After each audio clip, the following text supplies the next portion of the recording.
Hello friends, welcome to our YouTube channel. आज के इस वीडियो के अंदर हम एनआरसी के ऊपर डिटेल में बात करने वाले हैं। What do we mean by national register of citizens. बहुत सारे लोगों की कमेंट्स थी कि एनआरसी पे एक वीडियो बनाया जाए। तो सबसे पहले हम देखेंगे कि what is the meaning of NRC, NRC का मतलब क्या होता है। साथ में हम ये देखेंगे कि एनआरसी की शुरुआत कहाँ से हुई, एनआरसी का इवोल्यूशन या इवोल्यूशनरी प्रोसेस क्या है। उसके बाद हम देखेंगे कि एनआरसी से रिलेटेड प्रोविजंस कौन से कानून में देखने को मिलते हैं और क्या प्रोविजंस है, जो कि 2003 में इसका कानून आया था, उसके प्रोविजन हम देखेंगे। और लास्ट में हम देखेंगे कि एनआरसी होना चाहिए कि नहीं होना चाहिए, उसके क्या आर्ग्यूमेंट्स हो सकते हैं। तो चलिए सबसे पहले शुरू करते हैं व्हाट इज एनआरसी से। सो एनआरसी का सिंपल मतलब ये होता है कि it is a document of legitimate citizens of our country. NRC एक ऐसा डॉक्यूमेंट है कि जिसमें हमारे देश के कितने लीगल सिटीजन्स हैं, सिर्फ उनके नाम है। मतलब आप यूँ समझिए कि फर्स्ट टाइम जब हमारा सेंसस कंडक्ट हुआ तो उस वक्त एनआरसी नाम का एक डॉक्यूमेंट बनाया गया, जिसमें दो डेटा थे कि एक तरफ घर का नंबर लिखा हुआ है और दूसरी तरफ उस घर में कितने लोग रहते हैं उनके नंबर लिखे हुए हैं। दैट मीन्स कि एनआरसी सिर्फ ये दिखाता है कि हमारे देश के अंदर कितने लीगल सिटीजन्स अवेलेबल है। तो इसका पर्पस ये होता है कि अगर हमें हमारे लीगल सिटीजन्स को आइडेंटिफाई करना है तो भी एनआरसी हमें काम में आएगा। और ऑन दी अदर हैंड अगर हमें इलीगल माइग्रेंट्स को आइडेंटिफाई करना है उसके लिए भी एनआरसी विल बी हेल्पफुल। सो इसका मतलब आप ये समझिए कि देश के अंदर कितने लोग लीगली रहते हैं और कितने इलीगल माइग्रेंट्स हैं। इलीगल माइग्रेंट्स किसे कहते हैं, तो लास्ट टाइम हमने जो सिटीजनशिप अमेंडमेंट एक्ट के ऊपर वीडियो बनाया था उसमें भी मैंने बताया था कि इलीगल माइग्रेंट्स का मतलब या तो उनके पास वीज़ा नहीं है, मतलब कि इम्प्रॉपर डॉक्यूमेंट्स के साथ वो इंडिया में आए हैं, either they do not have the proper documents, और उनका जो टेन्योर है वो टेन्योर एक्सीड हो चुका है।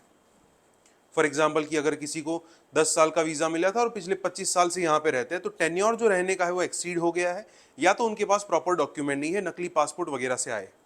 तो ऐसे लोगों को आइडेंटिफाई करने के लिए भी एनआरसी जो है वो हेल्पफुल रहेगा। एक चीज़ जो यहाँ पे ध्यान रखनी है कि आप लीगल सिटीजन है या नहीं, उसके लिए गवर्नमेंट ने जो आपको लिस्ट ऑफ डॉक्यूमेंट्स दिया होगा वो डॉक्यूमेंट आपको प्रोड्यूस करने होंगे while calculating yourself in with in the NRC. That means कि आप लीगल सिटीजन है या नहीं उसका प्रूफ, उसको साबित करने की रिस्पॉन्सिबिलिटी आपके ऊपर रहेगी। Here is where NRC is different from census. Census के अंदर ये रिस्पॉन्सिबिलिटी है जो गवर्नमेंट के ऊपर रहती है, बट इन एनआरसी ये रिस्पॉन्सिबिलिटी जो है वो लोगों के ऊपर रहती है। सो वी कैन से कि एनआरसी एक ऐसा स्ट्रिक्ट डॉक्यूमेंट है कि जिसमें हम स्ट्रिक्टली जो इलीगल माइग्रेंट्स है उसको आइडेंटिफाई कर सकते हैं। नाउ इसका बैकग्राउंड क्या है, एनआरसी की शुरुआत कहां से हुई। 1951 में जब पहली बार इंडिया की सेंसस कंडक्ट हुई तो सेंसस के बाद तुरंत हमें पॉलिसीज वगैरह बनानी होगी। एज वी ऑल नो कि सेंसस का डेटा जो है वो आने में थोड़ा टाइम लगता है, और प्लस सेंसस जो है वो एक डिटेल्ड एक्सरसाइज है कि जिसके अंदर पॉपुलेशन के अलावा नेचर ऑफ द पॉपुलेशन के ऊपर भी फोकस किया जाता है। But on the other hand government needs to frame the policies, और उसकी वजह से गवर्नमेंट को एक एग्जैक्ट डेटा चाहिए कि एटलीस्ट ये पता हो कि इंडिया में कितने number of citizens legally available है। तो सुप्रीम कोर्ट के ऑर्डर पे सबसे पहली बार 1951 में एनआरसी को अपडेट किया गया कि पूरे देश के लिए एनआरसी बनाया गया। 1951 से लेके आज तक पूरे देश के लिए एनआरसी जो है वो अभी तक अपडेट नहीं किया गया है। तो 1951 में पहली बार एनआरसी बना, उसके बाद 61 66 की बात करें, क्योंकि उसके बाद हमें पता है कि आज़ादी के बाद देश का पार्टीशन हुआ और पाकिस्तान नाम का देश बना जिसमें दो हिस्से थे, एक वेस्ट पाकिस्तान था, एक ईस्ट पाकिस्तान था। तो ईस्ट पाकिस्तान से कई बार ये चीज़ें हमें देखने को मिली कि वहाँ से बहुत सारे रेफ्यूजीज जो है वो इंडिया में आए थे, बहुत सारे इलीगल माइग्रेंट्स जो है वो इलीगल तरीकों से इंडिया में आते थे। और उसकी वजह से 1961-66 के अंडर अगर हम देखने जाए तो आसाम के अंदर इन्फ्लक्स ऑफ इलीगल माइग्रेंट्स देखने को मिलता है।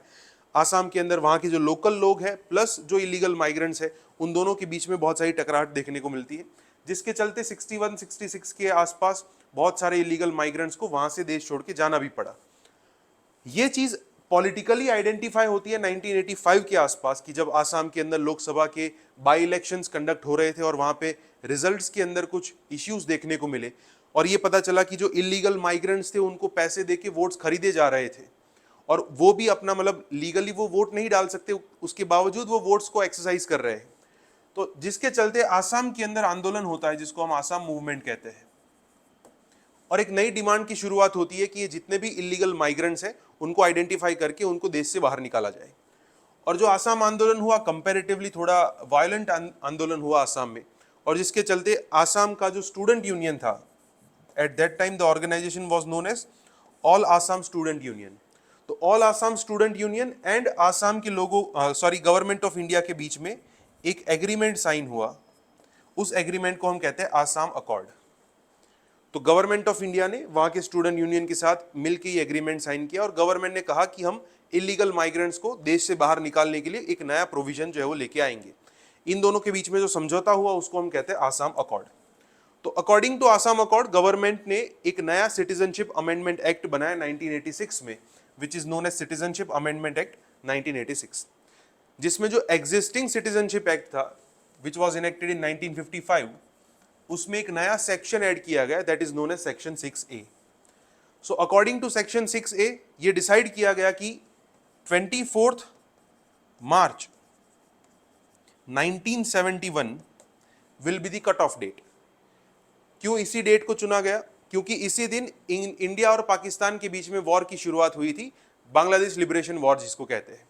तो ये कट ऑफ डेट डिसाइड की गई कि इससे पहले जितने लोग आए होंगे they have to prove by themselves कि वो इस डेट से पहले आए हैं। अगर वो इस डेट से पहले आए हैं they will be added into national register of citizens. लेकिन अगर कोई इस डेट के बाद आया है तो फिर उसको अपने आप को प्रूव करना होगा कि वो लीगली इंडिया के अंदर आए हैं, और else they will be treated as illegal migrant. तो सेक्शन 6A के अंदर ये कट ऑफ डेट डिसाइड की गई। उसके बावजूद एनआरसी को अपडेट नहीं किया गया था कई सालों तक, और जिसके चलते सुप्रीम कोर्ट ने बार बार गवर्नमेंट को कहा कि आपको एनआरसी को लेके कुछ डिटेल प्रोविजंस बनाने होंगे। एंड फाइनली 2003 के अंदर गवर्नमेंट ने फिर से एक अमेंडमेंट एक्ट बनाया जिसको हम कहते हैं सिटीजनशिप अमेंडमेंट एक्ट। इसके बाद हम देखेंगे कि ये 2003 के अंदर क्या क्या प्रोविजंस एंटर किए गए, जिसमें लीगल प्रोविजंस है कि भी एनआरसी को हम कैसे मॉडिफाई कर सकते हैं। और फिर जिसके चलते गवर्नमेंट ने ये कहा कि भाई हम एनआरसी को अपडेट करेंगे only for the state of Assam, but still that exercise was pending and with frequent orders by the supreme court finally 31 अगस्त 2019 के दिन आसाम के लिए एनआरसी जो उसको रिलीज किया गया, और उस एनआरसी के डेटा में करीबन 3 करोड़ से ज्यादा लोगों को एनआरसी में ऐड किया गया, और 19 लाख के आसपास ऐसे लोग थे कि जिनका नाम एनआरसी में नहीं देखा गया। So on 31 August 2019 NRC was updated only for the state of Assam, which excluded almost 19 lakh people as illegal migrants. अब अभी तक गवर्नमेंट ने इसके ऊपर कोई डिसीजन नहीं लिया है कि ये 19 लाख लोगों के साथ क्या किया जाएगा। एट सच पॉइंट हमारे पास सिर्फ ये इंफॉर्मेशन है कि गवर्नमेंट इनको वोटिंग राइट अलाउ नहीं करेगी। तो एनआरसी उसके बाद 2019 में गवर्नमेंट ऑफ इंडिया ने यह भी अनाउंस किया है कि in the next census exercise we will conduct NRC for all over the country. मतलब कि एक नेशन वाइड एनआरसी जो प्रिपेयर किया जाएगा जब 2021 की सेंसस फाइनलाइज की जाएगी। बट वी ऑल नो कि 2021 की सेंसस अभी तक आना बाकी है, इसलिए नेशन वाइड एनआरसी का कंसेप्ट अभी भी देश में अधूरा है। अब हम देखते हैं कि एनआरसी को लेकर लीगल प्रोविजंस क्या है। तो 2003 में जो सिटीजनशिप एक्ट बनाया गया, अमेंडमेंट एक्ट, उसके प्रोविजंस देखते हैं। कुल मिला के 5 प्रोविजन है। जो सबसे पहला प्रोविजन है वो ये कहता है कि गवर्नमेंट ऑफ इंडिया सिटीजन्स को रजिस्टर करने के लिए उनको आईडी कार्ड्स प्रोवाइड करवाएगी। आईडी कार्ड्स के अंदर कोई भी आईडी कार्ड हो सकता है, it can be election card, it can be ration card, it can be Aadhaar card as well. तो it will be responsibility of government of India to register the citizens, और register करने के लिए उनको ID cards provide करने होंगे। दूसरा provision ये कहता है कि ये रजिस्टर ऑफ सिटीजन्स जो है उसके लिए गवर्नमेंट को एक डॉक्यूमेंट प्रिपेयर करना होगा। उस डॉक्यूमेंट को कहा जाएगा एनआरसी। दैट मीन्स कि एनआरसी का जो लीगल बैकग्राउंड है वो क्या है? लीगल बैकअप 2003 का सिटीजनशिप अमेंडमेंट एक्ट। और ये एनआरसी प्रिपेयर करने की रिस्पॉन्सिबिलिटी किसकी रहेगी? तो एक्ट में लिखा हुआ है कि it will be responsibility of national registration authority. National registration authority, तो ये एक टाइप की बॉडी है जो गवर्नमेंट ऑफ इंडिया के द्वारा एस्टैब्लिश की जाएगी। नाउ एग्जिस्टिंग मतलब कि 2003 से पहले सेंसस का जो काम है वो काम किसके पास होता है? तो उसको हम कहते हैं registrar general of India. Registrar general of India की एक ऑफिस जो है होम मिनिस्ट्री के अंडर आती है। उस ऑफिस का काम है कि भाई देश में सेंसस की एक्सरसाइज को कंडक्ट करवाना। 2003 में अनाउंस किया गया कि this registrar general of India will now be known as national registration authority. So NRA कोई अलग से बॉडी बनाने की जरूरत नहीं है, ये रजिस्ट्रार जनरल ऑफ इंडिया जो उसी को हम क्या कहेंगे अब से रीडेजिग्नेट किया गया एज एनआरए। फिर उसके बाद एनआरए को जो स्टाफ प्रोवाइड करवाना है that will be responsibility of central government of India की रिस्पॉन्सिबिलिटी रहेगी। और जो मैंने आपको सबसे पहले बताया था कि यहाँ पे लोगों की रिस्पॉन्सिबिलिटी होती है कि अपने आप को प्रूव करना कि वो इंडिया के लीगल सिटीजन है। सो क्योंकि इस एक्ट में लिखा है कि all the procedure related to NRC will be decided by the government of India, मतलब कि गवर्नमेंट ऑफ इंडिया डिसाइड करेगी कि एनआरसी में किसी का नाम किस तरीके से इंक्लूड हो सकता है। So these are the legal provisions related to NRC. अब अगर हम एक और चीज देखें कि अगर जैसे हमने देखा 19 लाख लोग हैं कि जिनका नाम एनआरसी में इंक्लूड नहीं हुआ, तो अगर किसी का नाम एनआरसी में इंक्लूडेड नहीं है तो उसके पास क्या रास्ते हो सकते हैं। ऐसे में जब आपके लीगल सिटीजनशिप के ऊपर कोई एक क्वेश्चन उठाया जाए तो आपके पास जो सबसे पहला रास्ता होता है उसको हम कहते हैं foreigners tribunal. We all know कि इंडिया में एक फास्ट ट्रैक जुडिशरी बनाई गई है ट्रिब्यूनल जो स्पेसिफिक केसेस को डील करती है। तो इंडिया का जो फॉरेनर्स एक्ट है, फॉरेनर्स एक्ट 1946, जिसके अंडर फॉरेनर्स ट्रिब्यूनल एस्टैब्लिश की गई है कि जिसके अंदर सिर्फ और सिर्फ यही केसेस डील किए जाएंगे कि जिनके ऊपर इलीगल माइग्रेंट्स के चार्जेस लगे हैं। तो आप फॉरेनर्स ट्रिब्यूनल में अपना केस फाइल कर सकते हैं जहां पे कंपलसरी 6 महीने के अंदर उसका फैसला जो है वो सुनाया जाएगा। आसाम गवर्नमेंट ने यह भी डिक्लेयर किया था 19 में कि गवर्नमेंट के द्वारा जो डिस्ट्रिक्ट लीगल सर्विस अथॉरिटी, जिसको हम डीएलएसए कहते हैं, तो वी ऑल नो कि इंडिया में जो फ्री लीगल एड प्रोग्राम चलता है जिसके अंदर हम 3 टाइप की अथॉरिटी बनाते हैं।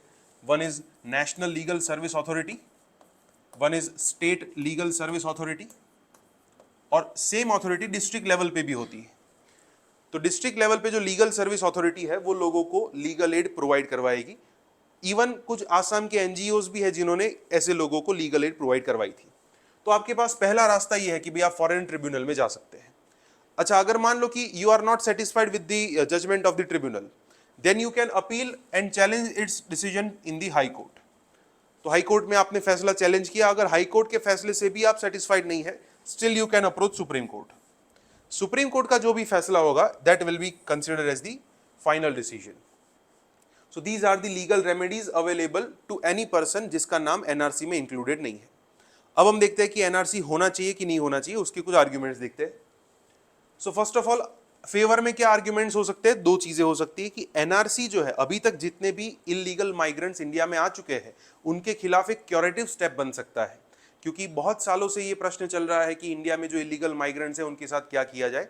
तो it can be a curative step against those illegal migrants. On the other hand, NRC can be a preventive step as well, क्योंकि इन फ्यूचर ऐसा कोई इलीगल माइग्रेंट का क्वेश्चन आता है तो उसको भी हम एनआरसी के द्वारा डील कर पाएंगे। अच्छा, इसके अगेंस्ट में कुछ चैलेंजेस भी है, जैसे कि सिटीजनशिप अमेंडमेंट एक्ट 2019 ये कहता है कि भी जितने भी नॉन मुस्लिम माइग्रेंट्स होंगे, जो परसिक्यूटेड माइनॉरिटीज होगी आसपास के देशों के अंदर, खास करके बांग्लादेश में भी, तो ऐसे लोगों को सिटीजनशिप अमेंडमेंट एक्ट जो है वो सिटीजनशिप ग्रांट करता है। मतलब आप समझिए कि एनआरसी एक तरफ हमने माइग्रेंट्स को इंडिया से दूर करने के लिए बनाया है, on the other hand citizenship amendment act उन्हीं माइग्रेंट्स को एक्सेप्ट कर रहा है, बट बेस्ड ऑन रिलीजन। तो ये एक सबसे बड़ा चैलेंज है कि भाई रिलीजन के आधार पर किसी को हमें एक्सेप्ट करना चाहिए कि नहीं। दूसरा कि there can be inclusion exclusion error as well, because we all know कि इंडिया में डॉक्यूमेंटेशन जो है उसको टेम्पर करना बहुत ही आसान है। तो जो इंक्लूजन एक्सक्लूजन एरर होगा, इंक्लूजन एरर का मतलब यह है कि जिनका नाम बेनिफिशियरी की लिस्ट में होना चाहिए उसके बावजूद नहीं है। एक्सक्लूजन एरर का मतलब यह है कि जिनका नाम एनआरसी में नहीं होना चाहिए उसके बावजूद है। तो ऐसा अगर जो एरर होगा तो उसको कौन टैकल करेगा, वो भी एक क्वेश्चन है। एंड इन द लास्ट हमने देखा कि at the end onus is on the people. तो लोगों को अभी भी ये क्लैरिटी नहीं दी गई कि भी आप किस तरीके से अपने आप को साबित कर सकते हैं कि you are a legitimate citizen of India, क्योंकि अगर आप इतने सालों पहले आए तो उस टाइम पे कोई डॉक्यूमेंटेशन एग्जिस्ट नहीं करते थे। तो ऐसे लोगों के पास क्या रास्ता रहेगा, उसके ऊपर गवर्नमेंट ने अभी तक कोई क्लैरिटी नहीं दी है। So these are some of the legal challenges with NRC. On the other hand we can say कि एनआरसी से हमें कुछ बेनिफिट्स भी हो रहे हैं। सो आई होप आपको समझ में आ गया होगा कि एनआरसी का कंसेप्ट क्या है। ऐसे कोई और सब्जेक्ट के ऊपर अगर आप वीडियो चाहते हैं तो आप कमेंट सेक्शन में लिख सकते हैं। Thank you.